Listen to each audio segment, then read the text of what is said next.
আর এটা কি বড়ি গাছ? হ্যাঁ এমন দিনও বড়ি খাইছেন কই? বড়ি গাছ হ্যাঁ? বড়ি গাছ আছে কিন্তু বড়ি গাছ বড়ি তো অনেক মজা ছেলে লাগে খাবার চা এই না গাছে বেড়া দিছি হ্যাঁ বেড়া দিয়ে রাখছেন বাদুড়ে খাইলাই? খেয়ে লাগে না বাকি হবে বিসমিল্লাহ করে দাও তো কামড় দি কামড় এটি মানে এত পাকে নাই অবশ্য তার গাছের বড়ি বিসমিল্লাহ।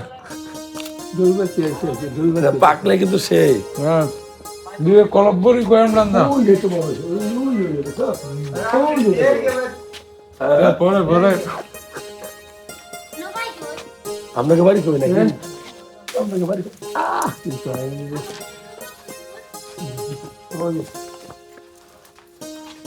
সারাই সেই বড়ি টুরি বাইরে খাওয়ান শুরু করছে। মুখটা বাদ এখানে গেলা এই এটা খেয়ে দাও তো কেমন এটা খাও না মিষ্টি আছে। এটা খাও কামড় দাও মিয়া মিয়া